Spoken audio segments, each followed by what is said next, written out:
जी बिस्मिल्लाहिर्रहमानिर्रहीम अस्सलाम वालेकुम। एक दफ़ा फिर खुश आमदीद यार दी गल्लां दे विच जेह्ड़े भाई चैनल से नमें ने चैनल सबसक्राइब करो, वीडियो लाइक करो, शेयर करो ते बाकी वीडियो भी लाइक करो।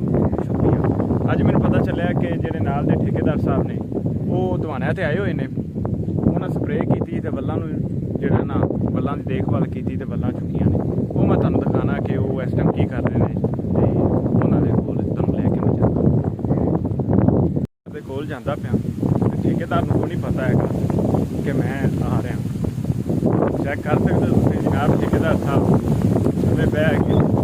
अस्सलाम वालेकुम जनाब ठेकेदार साहब, की हाल ने? भैन ठीक ठाक, कबीयत ठीक है?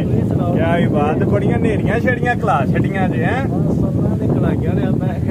अच्छा चलो ठीक है। भी एक गल है यार, सियानी नोट कर ला जी। अचानक ही आ गया। मैं क्या मौसम बाबा है, ठेकेदार बाहर गया है, पता नहीं की करता पे काम शाम। स्प्रे वाली आ जी टैंकी इहदा की अज इत्थे काम है?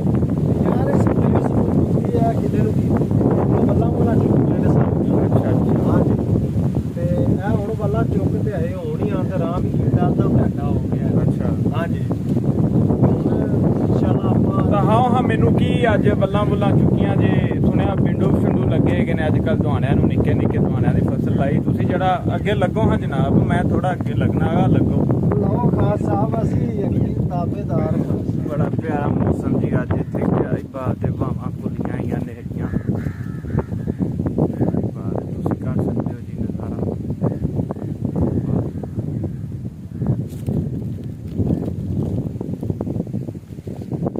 ਅਸੀਂ जा रहे हैं जी तरबूज वाली फसल दे विच आ गए हैं। ਅਸੀਂ ਤੁਹਾਨੂੰ ਦਿਖਾਵਾਂਗੇ कि तरबूज किन्ने किन्ने लगे ने।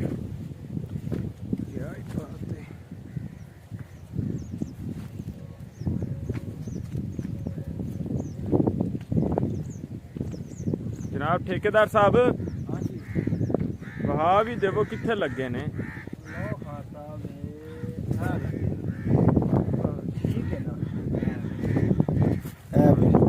इंशाल्लाह 8 दिनों बाद 10 दिनों बाद 5-5 किलो का हो जाना, 6-6 किलो का। 20 दिनों बाद 10-15 किलो का हो जाना इंशाल्लाह। चलो जी अल्लाह करे इन्ना हो जाए।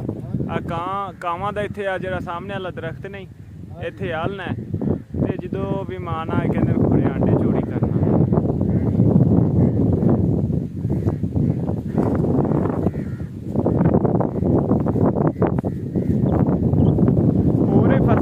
की लाया है जी? कमां दे ते दुआने ने माशाल्लाह है आलियां बल्लां। क्या है माशाल्लाह फल लग्या है बल्लां नूं। हाँ जी इंशाल्लाह तैयार हो जाए 5 दिनों तक तैयार हो जी। सारी है दुआने दी फसल तुसीं देख सकते हो।